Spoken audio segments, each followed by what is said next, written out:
নমস্কার, বাংলা শ্রীকৃষ্ণের কাহিনী শোনার জন্য অর্জুন A1 ইউটিউব চ্যানেলটাকে সাবস্ক্রাইব করবেন। দাবানল থেকে সুপ্ত ব্রজবাসীদের উদ্ধার। কালীয় দমন লীলা শ্রবণ করার পর মহারাজ পরীক্ষিত সুখদেব গোস্বামীকে জিজ্ঞাসা করলেন, কালীয় কেন রমণক দ্বীপ পরিত্যাগ করেছিল এবং গরুর কেন তার প্রতি এত বিদ্বেষভাবাপন্ন ছিল। সুখদেব গোস্বামী মহারাজ পরীক্ষিত বললেন যে, নাগালয় রমণক দ্বীপ ছিল সর্পদের আবাসস্থল এবং কালীয় ছিল প্রধান নাগেদের একজন। তার আহার বলে গরুর সেই দ্বীপে এসে তার ইচ্ছামতো অসংখ্য সর্প হত্যা করত। তাদের কিছু সে খেত, কিন্তু অনেক সর্পকেই সে অনর্থক হত্যা করত। তার ফলে সর্পকুল এত বিচলিত হয়ে পড়েছিল যে, তাদের রাজা বাসুকি ব্রহ্মার কাছে তাদের রক্ষার জন্য আবেদন করেছিলেন। ব্রহ্মা এক বন্দোবস্ত করেছিলেন যাতে গরুর অনর্থক বিশৃঙ্খলার সৃষ্টি না করে। প্রতি মাসে যেদিন চন্দ্র অধকৃতি গ্রহণ করবে, সেদিন সর্পকুল গরুরকে একটি সর্প উৎসর্গ করবে। একটি বিশেষ বৃক্ষের নিচে গরুরের নিবেদনস্বরূপ একটি সর্প রেখে দেওয়া হতো। এই নৈবেদ্য পেয়ে গরুর সন্তুষ্ট হয়েছিলেন এবং তিনি আর সর্পদের অনর্থক অশান্তির সৃষ্টি করত না। কালীও কিন্তু এই মেনে নিল না। তার সঞ্চিত বিষ এবং শক্তির গর্বে মত্ত হয়ে সে ভাবল, গরুরকে কেন এই উপহার দেওয়া হবে। এই মনে করে সে নিজেই গরুরকে উৎসর্গীকৃত উপহার ভোজন করতে শুরু করল। ভগবান বিষ্ণুর মহান ভক্ত এবং বাহন গরুর বুঝতে পারল যে তাকে উৎসর্গীকৃত উপহার কালীই ভাই করে নিচ্ছে। তখন তিনি অত্যন্ত ক্রুদ্ধ হয়ে সেই অপরাধী সর্পকে হত্যা করার জন্য মহাবেগে সেই দ্বীপের প্রতি ধাবিত হলেন। গরুরকে অতি বেগে আসতে দেখে বিষায়ুর দন্তরূপ অস্ত্রযুক্ত করাল জিহ্বা ও উগ্র লোচন কালীও তার ফণা বিস্তার করে তার প্রতি ধাবিত হল এবং দন্ত দ্বারা দংশন করতে লাগল। বিষ্ণুবাহন প্রচণ্ড বেগ মহাবল তার্ক্ষসুত গরুর তখন ক্রোধে কালীকে নিবারিত করে, তারপর তার জ্যোতির্ম সুবর্ণ বামপক্ষ দ্বারা প্রহার করলেন। গরুরের পক্ষ দ্বারা অত্যন্ত আহত হওয়ায় কদ্রসুত নামেও পরিচিত কালীও তখন অতি বিহ্বল হয়ে গরুরের অগম্য যমুনা হ্রদে প্রবেশ করেছিল। কতকগুলি কারণে কালীও যমুনার আশ্রয় গ্রহণ করেছিল। গরুর যেমন কালীয় সর্পের দ্বীপে গিয়ে সর্প আহার করতেন, তেমনি তিনি মাঝে মাঝে যমুনায় গিয়ে মাছ ধরে আহার করতেন। সেই যমুনার জলে সৌভরী মুনি নামক এক মহামুনি যোগী তপস্যা করছিলেন এবং তিনি মাছের প্রতি সহানুভূতিশীল ছিলেন।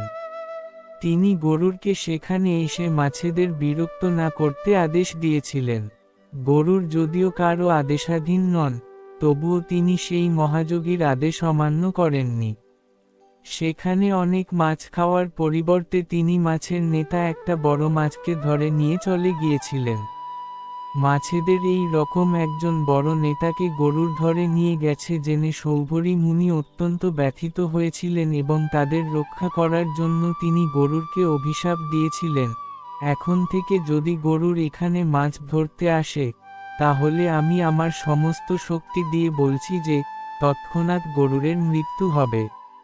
এই অভিশাপের কথা কেবল কালীই জানত। তাই কালীও নিশ্চিত ছিল যে গরুর সেখানে আসতে পারবে না এবং তাই সে যমুনার মধ্যে সেই হ্রদে আশ্রয় গ্রহণ করাটা সবচাইতে বুদ্ধিমানের কাজ হবে বলে মনে করেছিল। কালীয়র সৌভরী মুনির আশ্রয় গ্রহণ করা কিন্তু সফল হয়নি। গরুরের প্রভু শ্রীকৃষ্ণ তাকে যমুনা থেকে তাড়িয়ে দিয়েছিলেন। এখানে একটা কথা আমাদের মনে রাখতে হবে যে, গরুর সরাসরিভাবে পরমেশ্বর ভগবানের সঙ্গে সম্পর্কযুক্ত এবং তিনি এত শক্তিশালী যে কারো আদেশ বা অভিশাপের অধীন তিনি নন। প্রকৃতপক্ষে শ্রীমদ্ভাগবতে বলা হয়েছে, ভগবানের অন্তরঙ্গ সেবক রূপে গরুরের পদ পরমেশ্বর ভগবানের মতো এবং তাই তাকে অভিশাপ দেওয়ার ফলে সৌভরী মুনির অপরাধ হয়। গরুর যদিও এই অভিশাপের কোন প্রতিষেধ নেওয়ার চেষ্টা করেননি, কিন্তু তার মতো একজন মহাভাগবত বৈষ্ণব চরণে অপরাধ করার ফলে সৌভরী মুনি রক্ষা পাননি।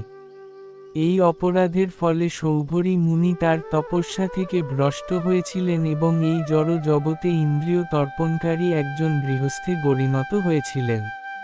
সৌভরী মুনি, যিনি ধ্যানে ব্রহ্মসুখে মগ্ন ছিলেন, তার এই অধঃপতন বৈষ্ণব অপরাধের একটি দৃষ্টান্ত। শ্রীকৃষ্ণ যখন কালীয় হ্রদ থেকে বেরিয়ে এলেন, তখন যমুনার তীর থেকে তার আত্মীয় স্বজন, বন্ধুবান্ধবরা তাকে দেখতে পেলেন। তারা দেখলেন যে শ্রীকৃষ্ণ অপূর্ব সজ্জায় সজ্জিত, বহুমূল্য মণিমাণিক্যে তিনি বিভূষিত এবং তাকে দেখে মনে হচ্ছিল তার সমস্ত শরীর যেন সুবর্ণমণ্ডিত। বৃন্দাবনের সমস্ত অধিবাসীরা, গায়েব এবং গোপবালকেরা, মা যশোদা, নন্দ মহারাজ, সমস্ত গাভী এবং গোবৎসরা যখন দেখলেন যে শ্রীকৃষ্ণ যমুনা থেকে উঠে আসছেন, তখন তাদের মনে হলো যে তারা যেন তাদের জীবন ফিরে পেলেন। কেউ যখন তার জীবন ফিরে পায়, তখন স্বাভাবিকভাবেই সে অত্যন্ত আনন্দিত হয়।